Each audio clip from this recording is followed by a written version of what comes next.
Extremely grateful for the enormous outpouring of support and prayers that the whole world and country have been providing and sharing.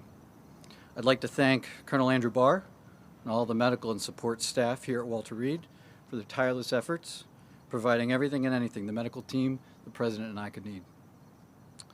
This morning, the President is doing very well. Behind me are some of the members of the President's medical team, whom I'd like to introduce. Dr. Sean Dooley, Pulmonary Critical Care.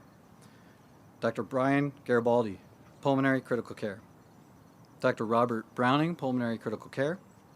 Dr. Jason Blaylock, Infectious Disease. Dr. Wes Campbell, Infectious Disease. Dr. John Hodgson, Anesthesia. Major Kurt Klein, Army Nurse. Commander Megan Nasworthy, Navy Nurse. Lieutenant Juliana Levopa, Navy Nurse. Lieutenant Commander John Shea, Clinical Pharmacist. And not present with us are Lieutenant Beth Carter, Lieutenant Maureen Meehan, both Navy nurses, and Dr. Jesse Schonow, Director of our Executive Medicine Program. As reported yesterday, in consultation with this group, I recommended we bring the President up to Walter Reed as a precautionary measure to provide state-of-the-art monitoring and any care that he may need. Just 72 hours into the diagnosis now, the first week of COVID, and in particular days 7 to 10, are the most critical in determining the likely course of this illness. At this time, the team and I are extremely happy with the progress the President has made. Thursday, he had a mild cough and some nasal congestion and fatigue, all of which are now resolving and improving. At this time, I'd like to bring up Dr. Dooley to discuss some of the specifics of the President's care. Thank you, and good afternoon. I'm Dr. Sean Dooley, as Dr. Conley mentioned. I'll start off by mentioning how incredibly proud I am of our medical team assembled behind me, and the honor it's been to care for the President over these last 24 hours here at Walter Reed. He's receiving outstanding multidisciplinary care, the state of the science for coronavirus infection. We are monitoring him very closely for any evidence of complications from either the coronavirus illness or the therapies that we are prescribing to make him better. We have monitored his cardiac function, his kidney function, his liver function. All of those are normal. And the President this morning is not on oxygen, not having difficulty breathing or walking around the White House Medical Unit upstairs.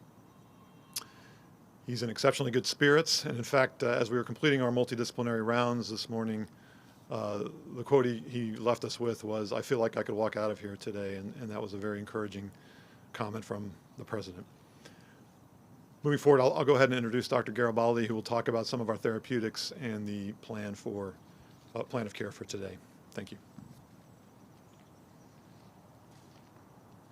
Thank you, Dr. Dooley, and I'd like to echo the sentiment from the entire team. What an honor and a privilege it is to be part of this multidisciplinary unit to care for the President. About 48 hours ago, the President received a special antibody therapy directed against the coronavirus, and we're working very closely with the company to monitor him in terms of that outcome.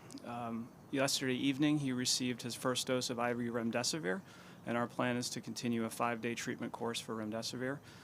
And the big plan for today, since he's in such great spirits and doing well, is to encourage him to eat, to drink, to stay hydrated, to be up out of bed, and to be working and doing the things that he needs to do to get well. And I'll refer Dr. Conley to any questions. Thanks, Brian. It's important to note the President's been fever-free for over 24 hours.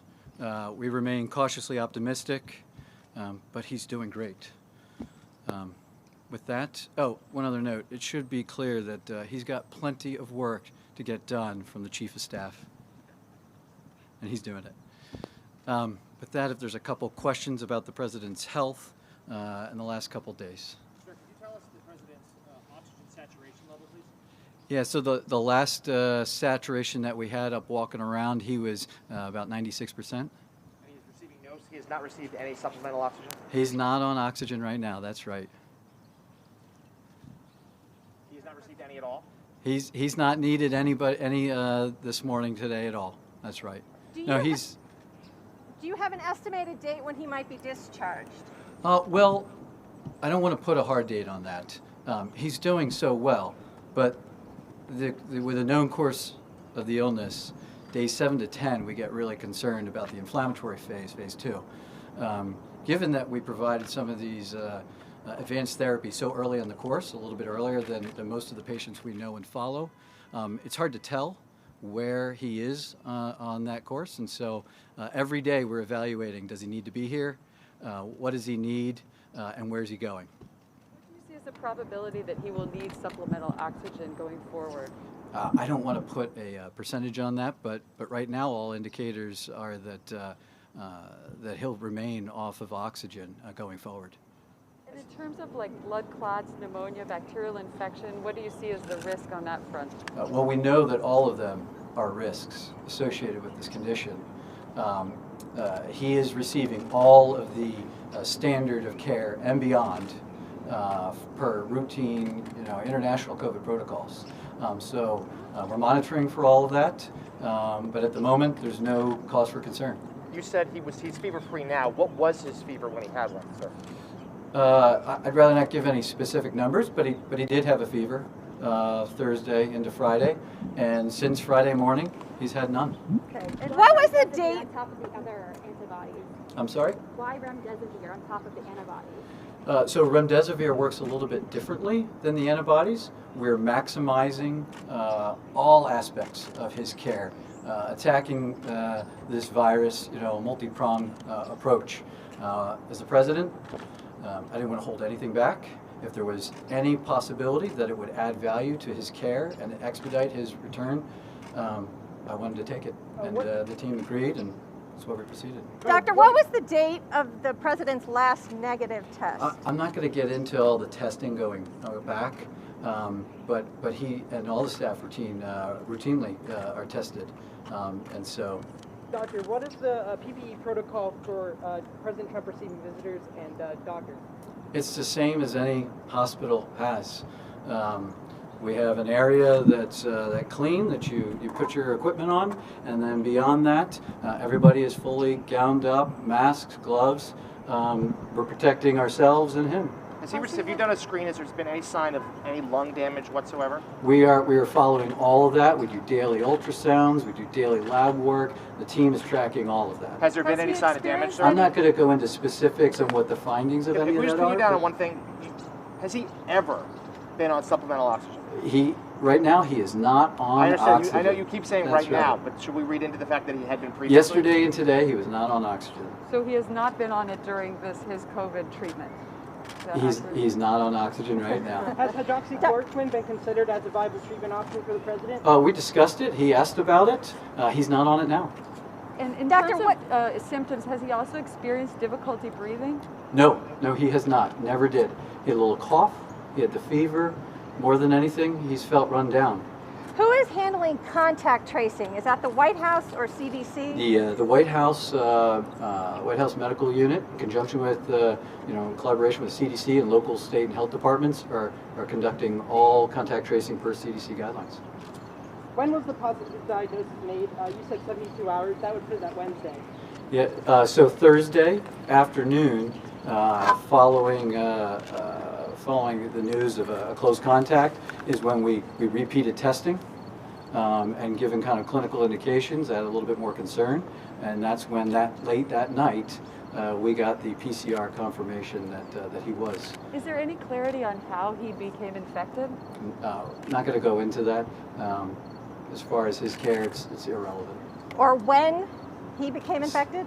Yeah, we're not going to go into that. We're just tracking his clinical course and providing the best care we can.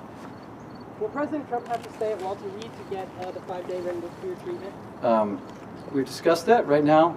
If he needs all 5 days, that will likely be the course. But again, every day we're reviewing with the team his needs for being here. And as soon as he gets to the point where it's not a requirement, he may still need some care, but if we can provide that downtown at the house, then we will transition at that point, as long as it's safe and appropriate and the team agrees. In addition to his weight, does he have any other risk factors that make him more at risk for sort of a severe case? Well, not particularly. I mean, he's 74, he's male, and he is slightly overweight. Other than that, he's very healthy. His cholesterol is great, his blood pressure is great, he's not on medication for that. He's up and active. You saw his activity, the days leading up to, the long hours and everything else. He's able to handle it. Can you provide other vitals like heart rate, blood pressure, and temperature? So his heart rate is in the 70s to 80s. His blood pressure has remained where it's historically been during our physicals. 110 to 120 systolic. He's great. It's never budged. I've had no concerns there. So why was the decision made to transfer him here? Because he's the President of the United States. And obviously, if doctors have found that the prone position is helpful for COVID, has he been in that at all? No, he asked about that. He did, Thursday into Friday. He's been briefed by the task force and all the scientists for months, and he brought that up, as we were discussing his cough, and at that time his oxygen levels were okay, and we didn't feel like we needed to do it. We came up here, we discussed it with the team as well. We consider all options, but he has not needed any of that. Why wasn't the First Lady admitted as well? The First Lady's doing great, thanks for asking. She has no indication for hospitalization, advanced therapy. She's convalescing at home. Thank you. I'm going to try to pin you down one more time. I know you said there was no oxygen yesterday. He's not on oxygen but did he receive today. Did he receive any on Thursday? And what's today, Saturday? Saturday.